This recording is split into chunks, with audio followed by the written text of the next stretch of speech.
You think you know me.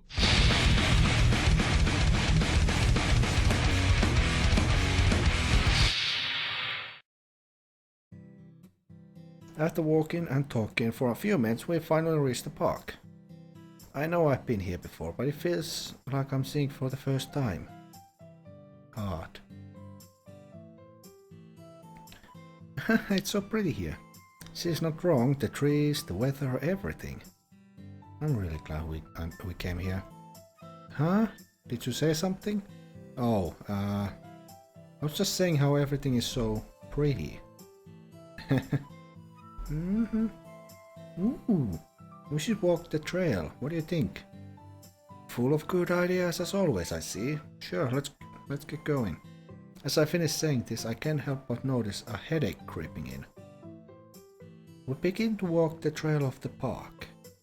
Even though it's technically called a trail, it isn't much more of a concrete path that goes around the perimeter of a small lake. Great, less than an hour into the recording and my voice is already dying. 9 more hours to go. What could... I may not be able to speak. I may not be able to talk for a few days after this. Where is the large pond? I can't say it's a bad thing though. It keeps us from having to walk through trees and getting our shoes dirty. Plus the path is wide enough for 2 people to stand comfortably next to each other.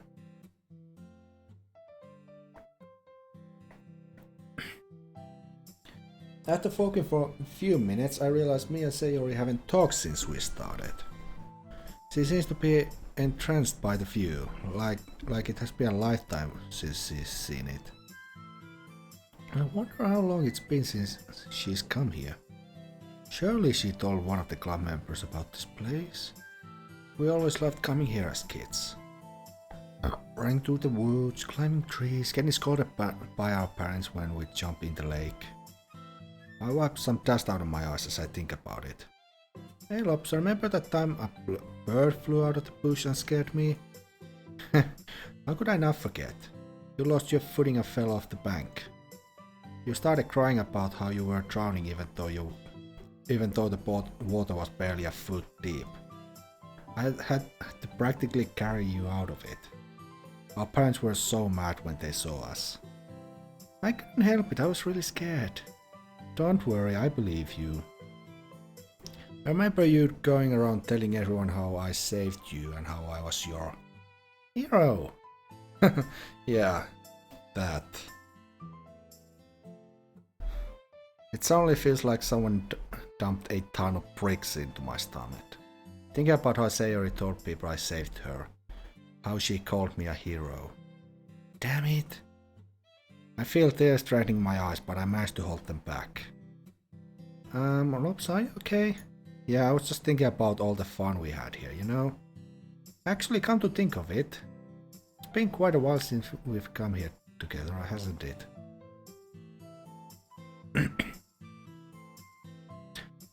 I immediately feel a wave of guilt wash over me as I say this. Have I really been taking my friendship with Sayori for granted? Is she depressed because of me? I feel my hands clench into a fist as I think about it. I have to fix this. After a few seconds of silence, I can't stop myself anymore. Sayori, are you okay? Yeah, I'm great. I was scared she would say something like that. It's gonna be tough to talk about it, but I have to do it. Sayori, I'm serious. Are you okay? What do you mean? Why do you ask it like that all of a sudden? Honestly, it's because I feel bad. I feel like I've been taking our friendship for granted. I try not to choke on my words as I continue. Like I was only thinking of myself when I should have been more considerate to how you felt. You always were so happy when we played together or had a sleepover, but over time I guess I forgot about how happy it made you and I began to become a recluse. Had I realized this soon, I would have tried so much harder to reach out to you. I hate that I let something so important slip through my fingers like that.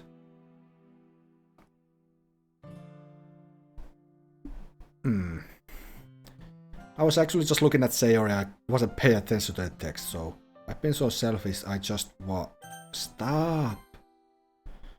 I was actually just looking at Sayori, starting to cry. That like... I'm not gonna... I can't explain. Please, Lopsa, why are you talking like this? Sayori looks like she could start crying any second now. It's because... Now or never. Because you're the most important thing in the world to me. Being with you now makes me realize just how much I've missed this. How much I've missed us. And you crushed me to find out you were unhappy because I was a selfish jerk. I look at my feet and feel a knot in my stomach. I didn't mean to make her cry, but she has to know how I feel. Before it's too late. The headache isn't helping my situation as it's beginning to make it hard to focus. I guess what I'm trying to say is, I'm sorry Sayori for everything. She wipes her eyes with her sleeve and doesn't look in my direction for a while. I manage to hold back my tears, but just barely. My entire body feels stiff and I can feel my heart beating in my ears. Lopsa, you don't have to apologize, you didn't do anything wrong. I was sad when we stopped spending time together, but to hear you say that you care so much, it makes me really happy. I can tell that was hard for her to say, but it sounded genuine. I'm glad, Sayori, and I vow to never take you for granted ever again. If I do, I grant you full authority to beat me up for it. I smile at her to help ease the somber vibe. I appreciate the authority, but I didn't need it. Beating you up wouldn't be that hard.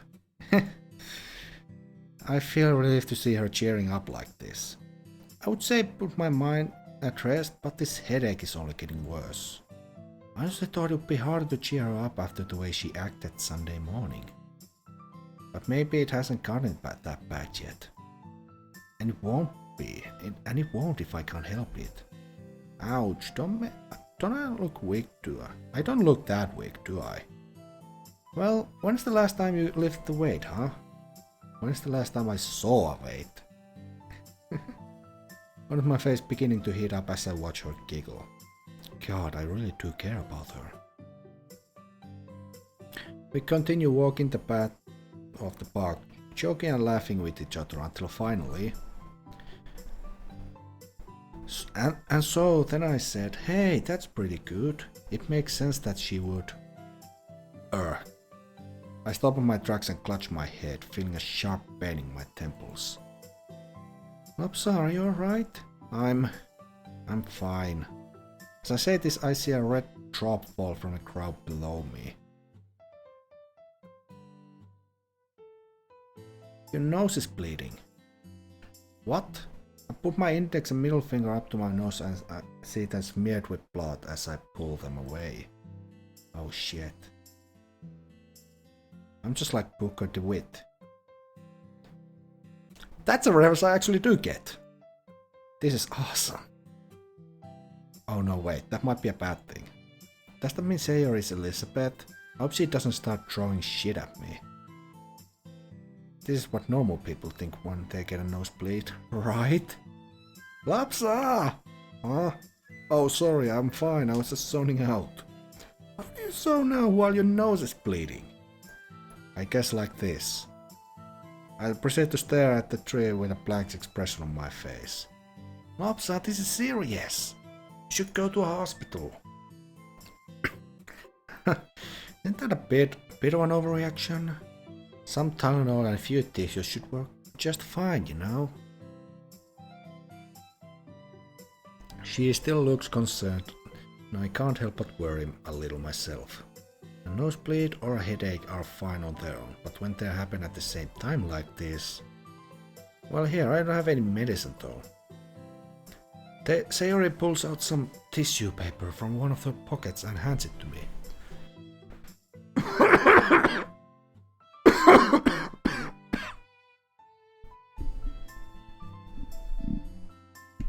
Last time when I recorded DLC, I kept coughing and voice dying. Now my voice is just dying. So, hey, in the last 3 months I'm not sick anymore. Hooray. I suddenly hope that she has allergies. Thank you, nurse. This should be fine for now. I dab a... Oh, for fuck's sake. The trash can has a Germ X dispenser next to it. That I used to clean off my hands. What about your head? I'm still worried, you know. You shouldn't worry so much, Sayori. It'll give you wrinkles. I poked Sayori in the forehead with my middle and index finger, the ones that I didn't bleed on. I suddenly feel emotion as I remember Itachi. Maybe next time, Sasuke. Are you sure you're okay? You look kinda down. He deserved better. He sacrificed so much. What? Did I say that out loud? Oof. Sorry, I was zoning out again. God, I'm doing that a lot recently, aren't I? You know, after today you might be the zone out queen. You mean king? Haha, very funny, Sayori. I tried not to wince from the pain, but she seems to notice anyway. Lopsa, here we're almost back at the entrance. I'll take some medicine rest when I get home. Do you promise? I swear it. Good, you better. I already told you that I hate to see you unhappy. So if me feeling well prevents that, then I'll be back at 100% in no time. Guaranteed. I struggle to sound reassuring. The pain is actually pretty bad at this point. But Sayori appears to be a little more at ease. That bee laugh concerns me. I hope this doesn't cause her to worry more. After walking for a few moments, we finally reached the entrance to the park. Even though I had a fun spending time with her, I'm glad that I'll be home soon. The walk home is mostly in silence. It doesn't bother me though, as the more I talk, the worse I feel. By the time we make it close to Sayori's house, I can barely see straight. I have to pout though. I can't let her get more worried.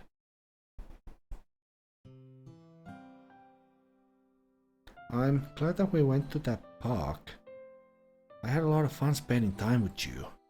Same here. Truth is, this is probably the most fun I've had in quite a while. I try to smile through the pain, but I'm not sure if I'm successful or not. And I'm serious about making up the lost time. I want every day to be this fun. Together with you. I suddenly feel a wave of heat on my face. Sure, I've always thought Sayori was cute, but what I'm feeling now, I would like that. You and me both. This time I can't help but smile. I won't let this pain mess up this moment. Not now. Not when she needs me. I have to. As if insulted by my thoughts, my head suddenly feels like someone just hit it with a chair. Damn it! I feel my teeth clench and my jaw tighten. Lopsa, sorry Sayori, but I should probably get home to rest. Even though there's nothing I want more than to stay to spend time with you. Be here for you. Yeah, you did promise you'd get better. She clearly doesn't want this moment between us to end any more than I do. Don't worry, I tend to keep my word. The smile I'm putting now probably looks more like a grimace. After saying our goodbyes, I'm promising that I'll text her when I felt better. I start making my way home. I finally reach my house and try to unlock the door. It takes me a second due to my vision being blurred and unfocused. But I finally manage to get it open and rush inside. I head straight to the kitchen and throw open the medicine cabinet. I dump 2 pills out of one of the painkiller bottles and turn on the sink. Gulp. After swallowing them with some tap water, I start stumbling towards the living room. So close. Yeah.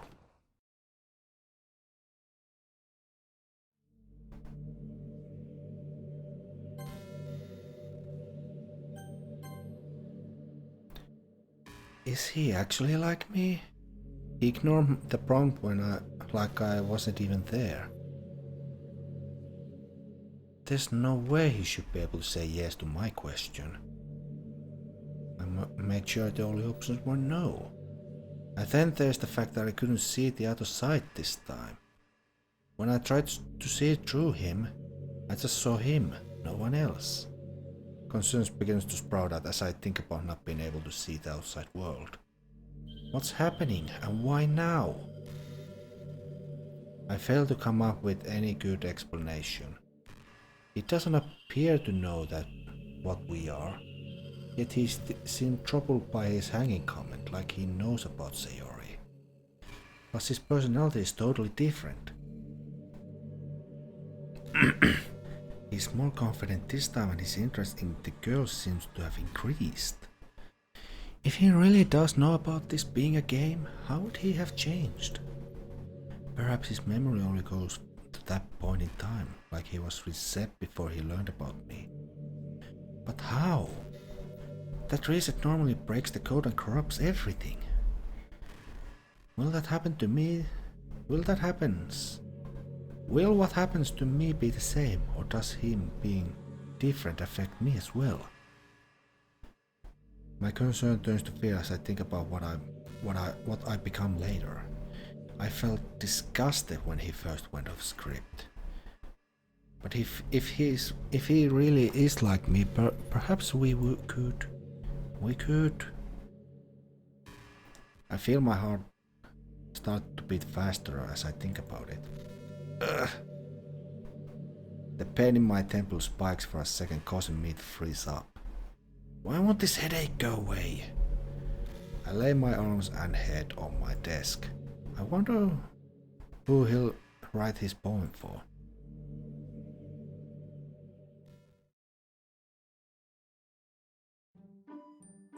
I am intrigued. So Monica knows that something is up, and she is also having the headaches, just like we are. Side effect of the fact we know that we are going off script. We know the script. We both know the script. We know what's going to happen. We're changing it. Is the headache because of that or something? I crookily open my eyes and realize I'm on the floor next to my couch. Shit must have knocked me out because I ain't feeling the ground at all. Deja vu. That's pretty fitting title given my current situation. I wonder if anyone would get that reference if they heard it. I'm glad that the headache finally went away, Mr. Ceiling. Judging by his lack of reply, it appears Mr. Ceiling is already asleep. I slowly stand up using the couch as a crutch, Venom Snake style. Unlike Venom Snake, I make it to my feet without falling over a dozen times. A few shakes on my hair reassure that the headache is totally gone. I pull out my phone and start sending text to Sayori. Back and better than ever, smiley. Almost immediately after I hit send, I get a response. Good, didn't want to have to beat you up, lol. I can't help but smile as I read her message, though I do wonder. Did she respond so quickly because she was concerned about me? It's nice to have someone worry about you, but I don't want to add anything more to her plate. I shake off the thought as I begin to reply. Pfft, I may have given you the authority, but I'm still pretty tough. You might wear yourself out trying to help me. We continue back and forth like this for a while until Sayori says she's about to go to sleep. I should probably remind her about the poem. I wonder what she'll write if she actually does it tonight. One question real quick. Did you remember to write a poem? Yep, I wrote it when I got home. I'm not that forgetful, Minnie. I'll take your word for it this time. Guess I'll be keeping you awake for night. Good night, Sayori. Night. I prayed a sign of relief as I received the last message. If doing what I did today is the best way to keep her happy, I have nothing to worry about. And that was with a crippling headache. There's no telling what I could do at full health. After taking a moment to feel confident in my abilities, I began making my way towards my room.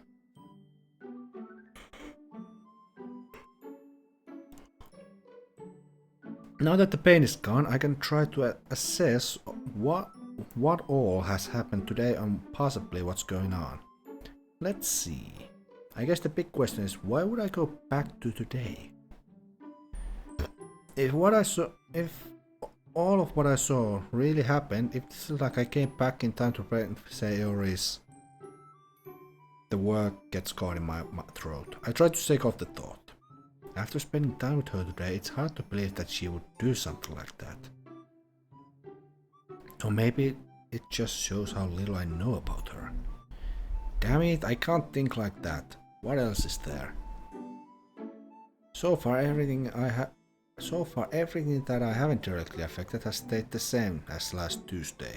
I knew about the club, the girls.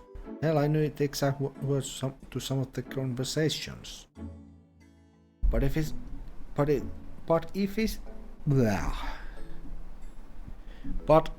is to prevent that incident, why go back a week? I could have gone back to when Sayori first started becoming distant, or to the night before the incident to make sure it didn't happen. Unless this is some kind of Groundhog Day scenario. But if that's the case, will saving her stop it from happening again? I suddenly wish I had seen the end of that movie. If Sayori is the goal, then that still leaves one question. Why? Is there someone out there looking out for her? And if so, why use me? For all I know, I'm the reason. A chill shoots down my spine at the thought. I can't think like that, there has to be more to this. What about the others?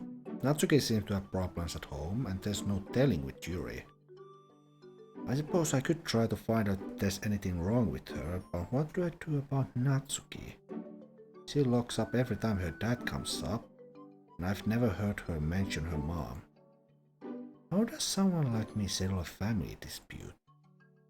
I'm no therapist, and I'm sure as hell not a fighter. Unless Natsuki gets her fight from her father. I never noticed Monika having any problems, but I was pretty tense last time. Even if I had my eyes of a hawk, I don't think I would have had time to see if there was anything wrong with her. Most of the time that we talked, it was in a group. Hell, I think our exchange at the end of the club meeting today was the most one-on-one time I've had with her. So what's on the agenda? I need to find out if anything's wrong with Yuri. Something that isn't tinnitus or lack of confidence. Lord knows I couldn't fix that. I need to learn how to resolve Natsuki's conflict with her father, which I could totally be harder than turning Yuri into a social butterfly. How bad could it be anyways? If I'm lucky, I'll just be some teenage girl rebellion or something. But then I have to change Natsuki's entire personality. Ugh. I'm just a high school student, not a miracle worker. Well, except for the time travel thing, possibly. Now I'm not even sure if I'm the one who did that. Damn. It was kind of the only thing I had going for me. And as a cherry on top, I also get to snoop into Monika's life to see if she has any life-threatening problems. Click. Oh shit. Life-threatening. What if all the girls have something like that? something that could make them end up like. That's ridiculous. What if the chances of 4 would be that decision? Low. I hope it's really, really low.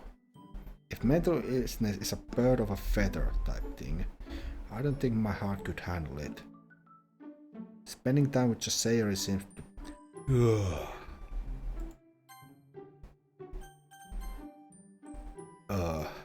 It's getting late. I should try to get some good sleep in for tomorrow. Even though I have to come up with a grand total of 0 solutions. I think how I should write something first, but I decided that I'll have plenty of time to do it at school. As I drift off, I can't help but think about more about the poems. Maybe I could write one everyone likes.